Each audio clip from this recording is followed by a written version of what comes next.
ప్రియ దైవ జనమ, యేసుక్రీస్తు నామంలో మీ అందరికీ నా ప్రత్యేకమైనటువంటి వందనాలు తెలియజేసుకుంటున్నాను. ఈరోజు దేవుని వాగ్దానము, నీతిమంతులు ఆశీర్వదించబడుట. ప్రియ దైవ జనమ, మన ఈ యూట్యూబ్ ఛానల్ని ఇంకా ఎవరైనా సబ్స్క్రైబ్ చేసుకోనకపోతే దయచేసి వెంటనే సబ్స్క్రైబ్ చేసుకోండి. ఈ ఛానల్ని ప్రమోట్ చేయండి. మీరు చూస్తున్న ప్రతి వీడియో తప్పనిసరిగా ఒక లైక్ చేయండి, అలాగే కామెంట్ కూడా తప్పనిసరిగా చేయండి. మీ గురించి మేము అనుదినము మా ప్రార్థనలో సంఘంలో మేము ప్రార్థిస్తూ ఉన్నాం. కాబట్టి దేవుడు మీ అందరినీ ఆశీర్వదించాలని ఎంతో భక్తితో వినయంతో మీ గురించి ప్రార్థన చేస్తున్నాం. మిమ్మల్ని మీ కుటుంబాలను దేవుడు బహుగా దీవించునుగాక. ఈరోజు నీతిమంతులు ఆశీర్వదించబడుట గురించి మాట్లాడుకుందాం. ఏ విధంగా నీతిమంతులు ఆశీర్వదించబడతారు? ఇక్కడ ఈ యొక్క మాటలని చెప్పినది దావీదు మహారాజు గారు. మరి ఆయన యొక్క జీవిత చరిత్ర చూస్తే మనకి అందరికీ తెలుసు. ఎవరిని అడిగినా చెప్పగలరు. ఆయన గొర్రెల కాపరి నుంచి యెరూషలేము పట్టణానికి మహారాజుగా ఏ విధంగా ఆశీర్వదించబడ్డాడో, కాబట్టి ఆయనే తన యొక్క అనుభవంతో చెబుతున్నటువంటి మాటలు. ఈరోజు ఎవరైనా ఇంకా అన్సక్సెస్ఫుల్గా ఉంటే, జీవితంలో ఇంకా ఆశీర్వాదాలు పొందుకోకపోతే, మనం ఏ విధంగా జీవిస్తే దేవునిలో ఆశీర్వదించబడతామో, ఈయన చెప్పినటువంటి మార్గదర్శకాలను మనం కూడా కొన్ని నేర్చుకుని మనం కూడా ఆశీర్వదించబడదాం. నమ్మని వాళ్ళందరూ దేవునికి స్తోత్రం చెప్పండి. ఆమేన్. చూడండి, 52వ కీర్తన 8-9 వచనాలు మనం ధ్యానించుకుంటే, నేనైతే దేవుని మందిరంలో పచ్చని ఒలివ చెట్టు వలె నున్నాను అంటున్నాడు. నేనైతే అనగా ఇక్కడ నేను అనగా దావీదు మహారాజు దేవుని మందిరంలో ఎలా ఉన్నాడంట? పచ్చని ఒలివ చెట్టు వలె ఉన్నాను, నిత్యము దేవుని కృపయందు నమ్మిక ఇచ్చి ఉన్నాను అంటున్నాడు. సో నిత్యము అంటే ఎల్లప్పుడూ కూడా దేనిపై నమ్మిక ఉంచాడంటే, ఆయన దేవుని కృపయందు నిత్యము నమ్మిక ఉంచాడంట. ఇంకా 9వ వచనం చూస్తే, నీవు దాన్ని నెరవేర్చితివి గనక నేను నిత్యము నిన్ను స్తుతించేదను. దేనిని నెరవేర్చాడు అంటే, ఈ 52వ కీర్తన అంతా చదివితే మీకు చాలా స్పష్టంగా అర్థమవుతుంది. సో కాబట్టి శత్రువుల చేతి నుంచి దేవుడు దావీదు మహారాజుని కాపాడాడు. కాబట్టి నీవు దాన్ని నెరవేర్చితూ గనక నేను నిత్యము నిన్ను స్తుతించేదను అంటున్నాడు. ఎప్పుడైతే దావీదు మహారాజుకు దేవుడు మేలు చేశాడో, శత్రువుల నుంచి కీడి నుంచి తప్పించాడో, సో అందు నిమిత్తము నేను నిత్యము నిన్ను స్తుతించేదను అంటున్నాడు. తర్వాత మాటకు వస్తే, నీ నామము భక్తుల దృష్టికి ఉత్తమమైనది. యెహోవా నామము భక్తుల దృష్టికి ఉత్తమమైనది. నేను దాన్ని స్మరించి కనిపెట్టుచున్నాను అంటున్నాడు. దీన్ని నేను స్మరించుకుంటూ దాని గురించి నేను కనిపెట్టుతున్నాను అంటాడు. సో ఈ అద్భుతమైనటువంటి మాటలు దావీదు మహారాజు తన జీవితంలో జరిగినటువంటి ఆశీర్వాదాల గురించి దేవుని ఉన్నతమైన స్థితిలో పొగుడుతూ ఉన్నాడు. కాబట్టి ప్రియులారా, ఇక్కడ మనము దేవుని యందు విశ్వాసం ఉంచి, దేవుని కృపయందు నమ్మిక ఉంచి, దేవుడు మన యొక్క కీడు నుంచి లేదా శత్రువుల నుంచి మనల్ని కాపాడుతున్నాడు. కాబట్టి మనం ఎల్లప్పుడూ కూడా నిత్యము దేవుని స్తుతించాలి. ఈరోజు చాలామంది అలా చేయట్లేదు. అవసరం తీరిపోయిన తర్వాత, లేదా ఆశీర్వదించబడ్డ తర్వాత, లేదా కోరిక తీరిన తర్వాత దేవుణ్ణి మర్చిపోతున్నారు. కాబట్టి వారు స్థిరముగా ఆశీర్వదించబడట్లేదు. కానీ ఇక్కడ దావీదు మహారాజు ఎంతో ఆశీర్వదించబడినట్లుగా మనం చూస్తున్నాము. అలాగే నీ నామము నీ భక్తుల దృష్టికి ఉత్తమమైనది అంటున్నాడు. చూసారు, ఎవరైతే దేవుని యందు భయభక్తులు కలిగి జీవిస్తారో వారికి దేవుని పట్ల ఎంతో ప్రేమ, ఆప్యాయత, అనురాగాలు ఉంటాయని ఇక్కడ చెప్తున్నాడు. పైగా ఏమంటాడంటే ఉత్తమమైనది అంటున్నాడు ఆయన నామం. ఎందుకంటే అంత బహుగా ఆశీర్వదించబడ్డాడు. కాబట్టి ప్రియుల, నేను దాన్ని స్మరించి కనిపెట్టుచున్నాను, నిత్యము దానిని స్మరించి ఆయన కనిపెడుతున్నానని చక్కగా వివరిస్తూ ఉన్నాడు. ప్రియులారా, అంటే ఇక్కడ ఒలివ చెట్టుతో ఎందుకు పోల్చాడంటే, ఒలివ మొక్క యొక్క స్వభావము చావులేనిదండి. ఒలివ మొక్క యొక్క స్వభావము చావులేనిది. నిజంగా ఆయన బ్రతికున్నంత కాలము 40 సంవత్సరాలు ఆయన రాజ్య పరిపాలన చేస్తే మరి సుభిక్షంగా ఉండేదంట. సుభిక్షంగా ఉందంట. ఎలాంటి యుద్ధాలు, సమస్యలు లేవంట. అయినా ఆయనకి మరి నిండు వృద్ధాప్యంలో ఆయన మరణించినట్లుగా మనం చూస్తూ ఉన్నాం. సో, అంటే నీ కుటుంబము, నీ జీవితం ఎలా ఆశీర్వదించబడతదంటే, కుటుంబంలో ఎలాంటి సమస్యలు, ఇబ్బందులు, ఆటంకాలు ఉండవు. ఆ తర్వాత మన యొక్క మరణం ఎలా ఉంటుందంటే, దేవుడిచ్చిన ఆయుష్కాలమంతయు మనకి ఆశీర్వాదకరంగా ఉంటుంది.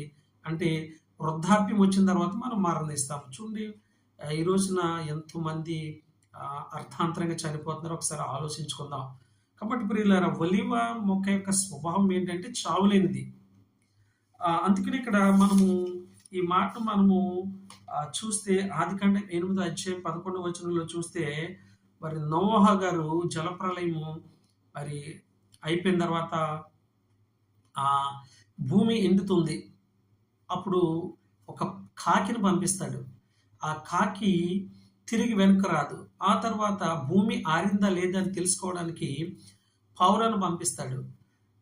ఆ యొక్క పావురం ఏం చేస్తుందంటే, ఆ యొక్క ఒలీవ మొక్క చిగురును లేదా ఆకును తెంపుకుని వస్తుంది.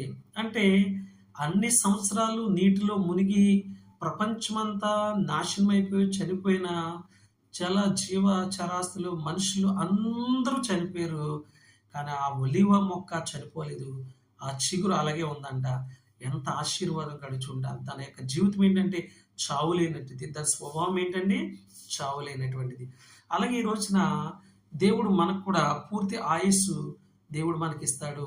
ఎప్పుడు దేవుని మందిరంలో ఒలీవ చెట్టు వలె ఉండాలి అంటే నిత్యము దేవుని కృపయందు మనం ఏం చేయాలి? నమ్మిక ఉంచాలి. ఆయన కృప పట్ల మనం నమ్మకం ఉండాలి. లేదంటే మనం ఆశీర్వదించబడం ప్రియులారా. అలాగే దావీదు కీర్తన 1:3 వచనంలో అంటాడు, ఏమంటాడంటే, ఆకు వాడక తన కాలమందు ఫలమిచ్చి చెట్లు వలె ఎలా ఆశీర్వదించబడతారు చక్కగా అంటాడు కదా ఇక్కడ. నీటి కాలువల ఏరున నాటబడిన వాడే ఆకు వాడక తమ కాలమందు ఫలమిచ్చి చెట్టు వలె ఉంటాడు అని చెప్తాడు చాలా స్పష్టంగా. అంటే చూడండి, నిత్యము నీరు పారుతున్నటువంటి ఆ చెట్లు ఎలాగా ఫలాలు ఇస్తాయంటే, సరైన సమయంలో సరైన విధముగా వాటి కాలాల్లో ఫలాలు ఇస్తాయని అక్కడ చెప్తున్నాడు. అలాగే మనం కూడా ఆ విధంగా ఆశీర్వదించబడతామని చెప్తూ ఉన్నాడు ప్రియులారా. అంటే ఈ ఒలీవ చెట్టుకి ఎలా అయితే మరణం లేదో అలాగే మనకి కూడా మరణము ఉండదు అని పోల్చి చెప్తూ ఉన్నాడు. ఎంత ఆశీర్వాదకరమైనటువంటి మాటలండిది. కాబట్టి ప్రియులారా, ఇక 92వ కీర్తన 12వ వచనంలో ఏం చెప్తున్నాడంటే, 92వ కీర్తన 12వ వచనంలో మరొక మాట చూద్దాం.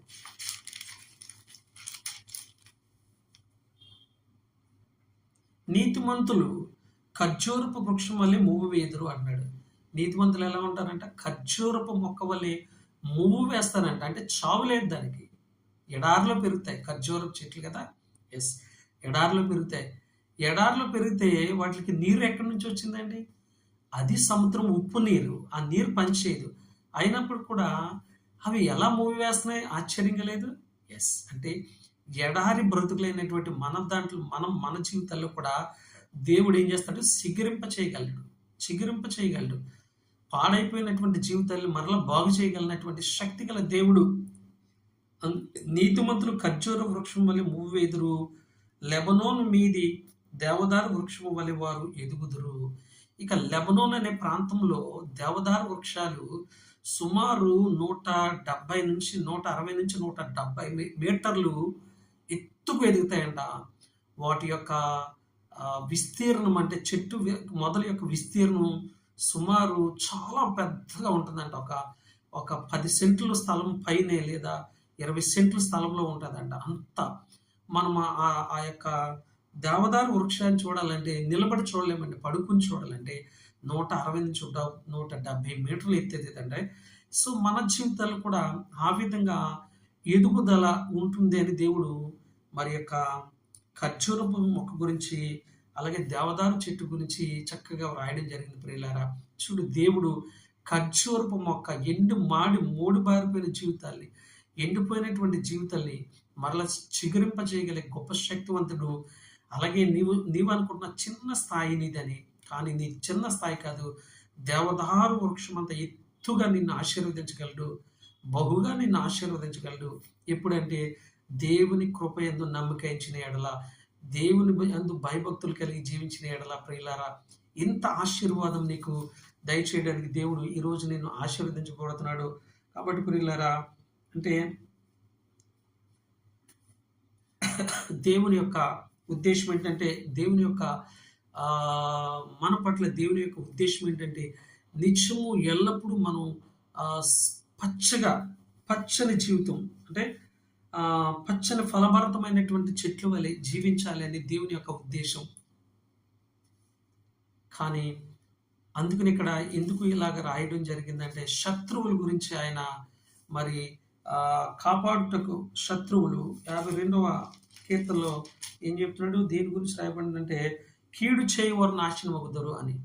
ఎవరైతే నీకు కీడు తలపెట్టాలనుకుంటున్నారో వాళ్ళని నాశనం చేయగలడు. ఈ 52వ కీర్తనలో చదివి బలపడండి. కాబట్టి నీతిమంతులను దేవుడు ఏం చేస్తాడంట, ఆశీర్వదిస్తాడంట. మరి శత్రువులు ఏం చేస్తారంటే నాశనం అయిపోతారంట. మనము ఏ విధమైనటువంటి శాపాలు పెట్టకూడదు, కానీ వారి మార్పు గురించి మనం ప్రార్థిస్తే దేవుడు మనల్ని ఆశీర్వదిస్తాడు.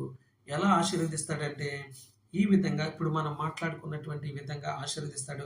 నేనైతే దేవుని మందిరంలో పచ్చని ఒలీవ చెట్టు వలె, ఒలీవ చెట్టుకి చావు లేదు, అలాగే ఖర్జూరపు చెట్టు ఎడారిలో పెరుగుతుంది, నీళ్ళుండో అయినా మువ్వు వేసి మరి ఆ చెట్టు పచ్చగా కాయలు కాస్తుంది, ఆశీర్వదించబడుతుంది. అలాగే దేవదారు వృక్షం అంత ఎత్తుగా నిన్ను ఆశీర్వదిస్తున్నాడంటే, చావులేని జీవితం, ఆ ఎడారి బ్రతుకైనటువంటి మన జీవితంలో మరలా చిగురింపజేసే శక్తి గల దేవుడు. ఒకవేళ నువ్వు కొద్దిగా ఉంటే ఇదిగో దేవదారు వృక్షమంతా ఎత్తైన ఆశీర్వాదము నీకు ఇవ్వడానికి దేవుడు సిద్ధంగా ఉన్నాడు. కేవలం నీవు నమ్మిక ఉంచాలి.